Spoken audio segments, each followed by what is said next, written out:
Number 2, Abhishek ji आपकी इस बात पर हम मुतालिक साहब की प्रतिक्रिया लेना चाहेंगे। मुतालिक साहब, जाहिर सी बात है, चलिए, बिल्कुल लगता है कि इस वक्त हमारे साथ इस वक्त नहीं जुड़े हुए हैं, उनसे हम बात करने की कोशिश भी करते रहेंगे, लेकिन हमने 2 शख्स आपको दिखाए, प्रमोद मुथल्लिक और दूसरा प्रसाद अत्तावर। अब बारी है उनके तीसरे साथी वसंत कुमार भवानी की। श्रीराम सेना का बेंगलोर सिटी का मुखिया वसंत कुमार भवानी, ये शख्स हमारी आपकी सोच से भी ज्यादा शातिर है। जी हाँ, उसने न सिर्फ पैसे लेकर हिंसा फैलाने के लिए जगह सुझाई, बल्कि यह भी बताया कि किसे चीफ गेस्ट बनाने से हिंसा फैलाने का काम आसान होगा। और जब बात पैसों की आई तो भवानी ने एक एक काम का रेट लिस्ट पेश कर दिया। आप खुद देखिए और खुद देखकर चौंक जाएंगे कि कैसे धंधा हो रहा है।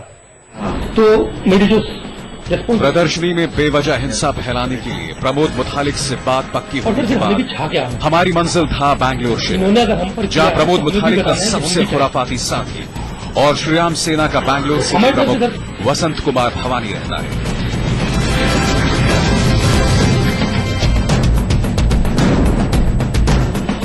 वसंत कुमार भवानी ये वही शख्स है जो मैंगलोर के पब में हमले के बाद श्रीराम सेना का प्रवक्ता बना फिर रहा था।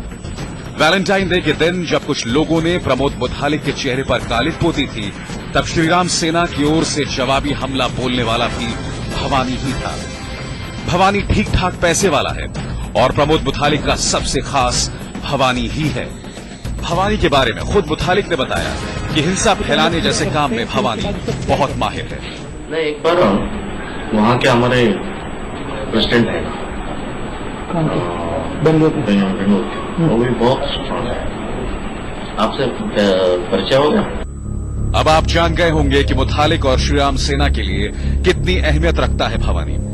बैंगलोर के जयनगर इलाके में एक छोटे से कैफे में भवानी से मुलाकात हुई। भवानी ने बातचीत के दौरान अपना पूरा प्लान समझाना शुरू किया कि बैंगलोर के किस इलाके में प्रदर्शनी लगाना और प्रदर्शनी में हिंसा फैलाना बेहतर होगा। रविंद्र कला क्षेत्र मालूम है ना? हाँ। उसके पीछे वो एक ओपन स्टेज है। कितना क्राउड आ सकता है उसमें? सर एक 200 से 300। लेकिन वो कम्युनल वाइज तो सेंसिटिव नहीं है।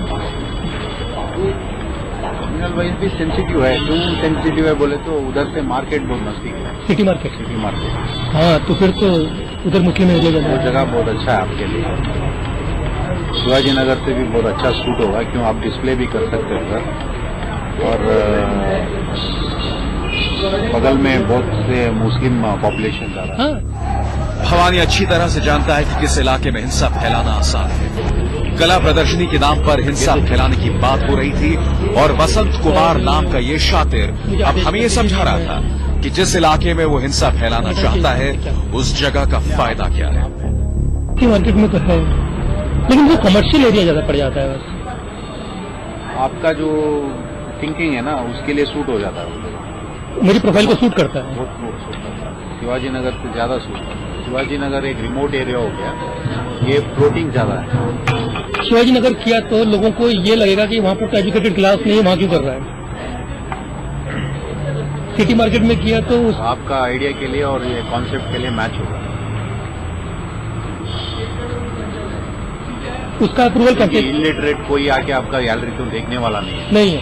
तो देखेगा तो ये अपर क्लास इलिट क्लास। तो सुना आपने भवानी का शातिर प्लान।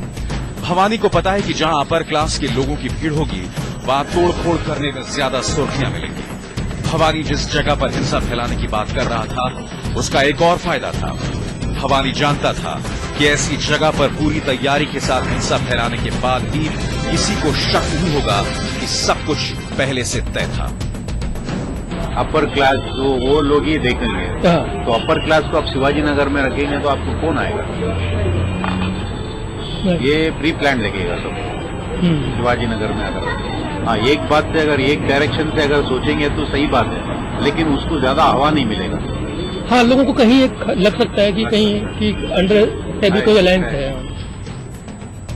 वसंत कुमार भवानी बैंगलोर में प्रदर्शनी के दौरान हिंसा फैलाने के लिए राजी था। वो एक एक पहलू पर गौर करने के बाद पूरा प्लान तैयार कर चुका था और अपनी डायरी देखने के बाद उसने प्रदर्शनी में हिंसा फैलाने के लिए सबसे अच्छा दिन भी बताया। वो जानता था कि वीकेंड में प्रदर्शनी देखने के लिए ज्यादा लोग जुटेंगे। इसलिए उसने वीकेंड का दिन चुना हिंसा फैलाने के लिए।